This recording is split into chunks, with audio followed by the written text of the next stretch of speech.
सही है ना। तो बच्चों आज का टॉपिक है हमारा ट्रिग्नोमेट्री।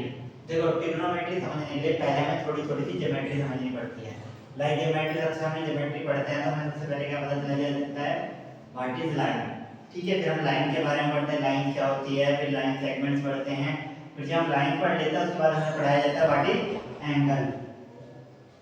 ठीक है बच्चों, एंगल का मतलब क्या होता है, लाइन टू लाइन का मीट, जब दो लाइन मीट करती है वो किसी न किसी एंगल पर मीट करती है। फिर बहुत मैनी टाइप्स ऑफ एंगल होते हैं, accurate angle, right angle, obtuse angle and different types of angle. उसके बाद हम जब एंगल पढ़ लेते हैं फिर हमें पढ़ाया जाता है what is triangle. Triangle is like a polygon. ठीक है, जब हम ट्रायंगल पढ़ते हैं फिर उसके बाद हम क्वाड्रिलेटरल पढ़ते हैं, सब पढ़ते हैं, हम क्या कहते हैं, every form of polygon made of with triangle. Like अगर हम रेक्टेंगल बना लें तो रेक्टेंगल में क्या बनता है, मीन टू ट्रायंगल। ऐसे हम सब चीज पढ़ते हैं। जब हम ट्रिग्नोमेट्री पढ़ने की कोशिश करते हैं ना तो हमें थोड़ी थोड़ी सी ज्योमेट्री की पता होनी चाहिए। ठीक है बच्चों, क्योंकि जब ट्रिग्नोमेट्री पढ़ना है तो इन रियलिटी हम 10th क्लास की ट्रिग्नोमेट्री पढ़ेंगे तो हमें सिर्फ एक डील करनी है, एक राइट एंगल ट्रायंगल से। ठीक है बच्चों, जब हम 10th क्लास की ट्रिग्नोमेट्री पढ़ेंगे तो हमें सिर्फ डील करना है एक राइट एंगल ट्रायंगल से। राइट एंगल ट्रायंगल का मतलब जिसका एक एंगल 90 डिग्री होता है। ठीक है, जब राइट एंगल ट्रायंगल की बात करते हैं तो हमें 9th क्लास का 8th क्लास का एक फॉर्मूला याद होता है जिसे हम क्या कहते हैं, h square equals to p square plus d square, hypotenuse का square plus perpendicular square equals to base का स्क्वायर। अब हमने यही चीज क्यों ली, ठीक है, और यही चीज की जरूरत हमें ट्रिग्नोमेट्री में क्यों पड़ती है, तो उसके लिए आपको थोड़ा सा आगे जाना पड़ता है जो आपको बाद में बताया जाता है। इन रियलिटी ट्रिग्नोमेट्री डील करता है एंगल से। इन रियलिटी ट्रिग्नोमेट्री डील करता है एंगल से, और हमें पता है जहां भी एंगल की बात होती है वहां सबसे पहले हम एक सर्कल की बात करते हैं। क्यों, क्योंकि सर्कल होता है टोटल 360 डिग्री एंगल। इसे पूरे गोले को कहते हैं टोटल एंगल क्या होता है 360 डिग्री। तो हम मानते हैं एनी लाइन, हम क्या मानते हैं, ये होता है x और ये होता है y, x axis y axis, horizontal या वर्टिकल। तो हम मानते हैं कोई भी ऐसा पॉइंट हमने सर्कल पे मान लिया, ठीक है, वो x एक्सिस से कुछ ना कुछ डिग्री एंगल पे होता है। लेट्स सपोज हमने क्या माना है, एंगल क्या है, थीटा। ठीक है, तो जब भी एंगल को निकालना होता है तो हम क्या करते हैं, एक लाइन दे करके यहाँ खींचते हैं और ये वाली डिस्टेंस मानते हैं, एक बार ये डिस्टेंस और सेम ये डिस्टेंस। फिर इसी ट्रायंगल को उठा के हम कहाँ ले जाते हैं, यहाँ ले जाते हैं। फिर 9th क्लास के लाइंस और एंगल तक हमें पता चलता है कि इस ट्रायंगल को निकालने का सिंपल सा तरीका क्या होता है, हम दो पॉइंट मानते हैं, यहाँ पे y1, यहाँ y2, यहाँ x1 और यहाँ x2, और फिर इस फॉर्मूले रखेंगे डिस्टेंस ऑफ लाइन का फॉर्मूले से बनाते हैं हम ये हाइपोटेन्यूज परपेंडिकुलर। ठीक है बच्चों, पर हमें डील सिर्फ इसी ट्रायंगल पे ही करना है। ठीक है, तो हमें पता है जब यहाँ पे एंगल बनता है तो इस वाली लाइन, ये जो लाइन होती है ये हो गई हाइपोटेन्यूज, और जहाँ एंगल बनता है वहीं हमेशा बेस लेंगे, और ये क्या हो गया मेरा परपेंडिकुलर। ठीक है, जब हम इतना समझ जाते हैं कि एक राइट एंगल ट्रायंगल में जहाँ पे भी हम एंगल को मानते हैं उसके नीचे हम लगाते हैं हमेशा बेस, उसके जस्ट सामने होता है एक परपेंडिकुलर, और ये वाली लाइन होगी हमेशा हमारी हाइपोटेन्यूज। जब हम इतना चीज समझ जाते हैं तब हमारा बेस आता है क्लियर होना ट्रिग्नोमेट्री का।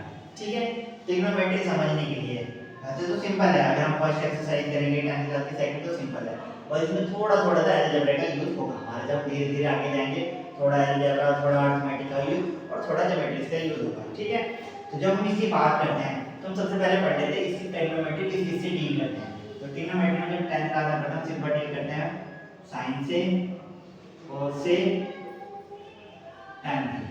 इन रियलिटी में सिर्फ दो चीजों से डील करना होगा, व्हाट इज साइन और व्हाट इज cos। tan का यूज भी हम इन्हीं दोनों से पढ़ा देंगे।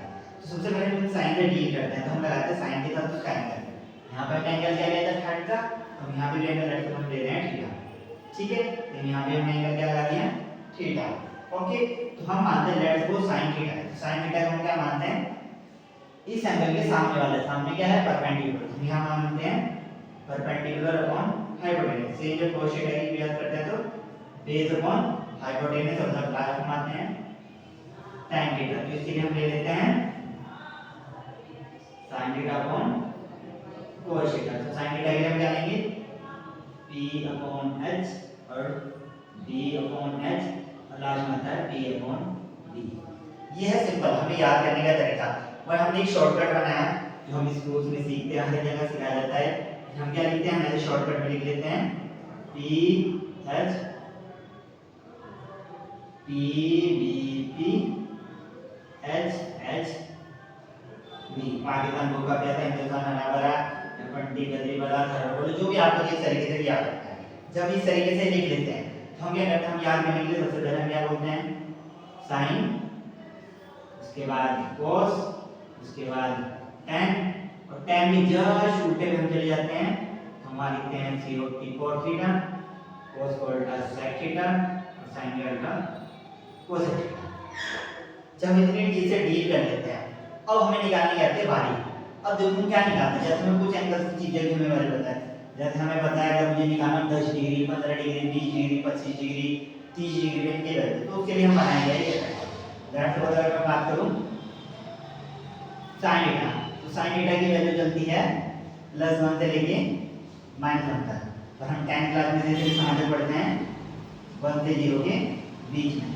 जब हम उल्टा लिखते हैं तो 0 से 1 के बीच में, सिर्फ 10 क्लास में sin थीटा की वैल्यू 0 से 1 के बीच में है। और अगर हम इस सर्कल के हिसाब से देखें तो ये x का पॉजिटिव एक्सिस और ये x का नेगेटिव एक्सिस, तो अगर हम ऐसे करके चलेंगे तो ये पॉजिटिव में भी आता है और ये नेगेटिव में भी आता है, तो sin की वैल्यू पॉजिटिव भी हो सकती है, नेगेटिव भी हो सकती है।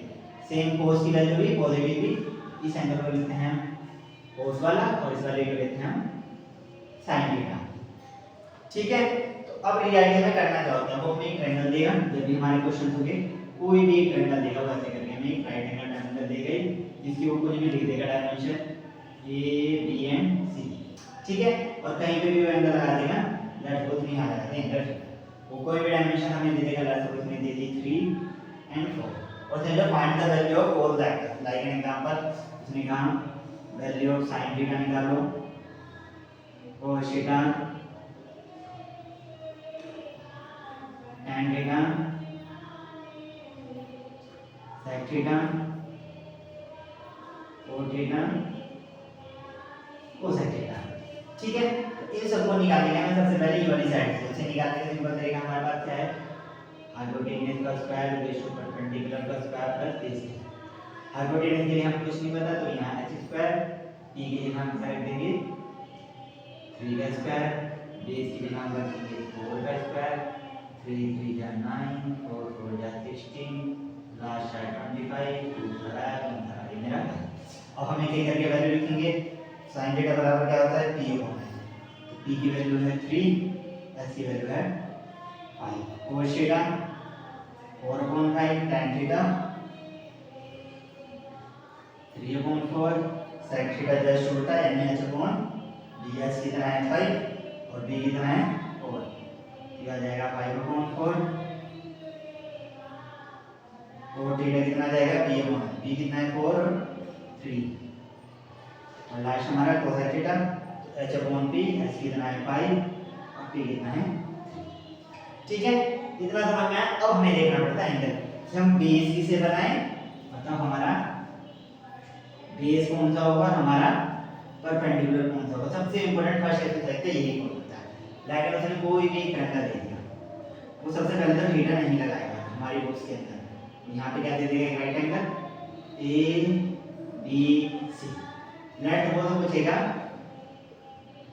sin A। ठीक है, तो sin A का मतलब आपको एंगल कहाँ पे लगाना है, तो यहाँ क्या लिख देंगे थीटा, इसके लिए ट्रायंगल के लिए ये क्या बन जाएगा बेस, और ये वाली हमारी बन जाएगी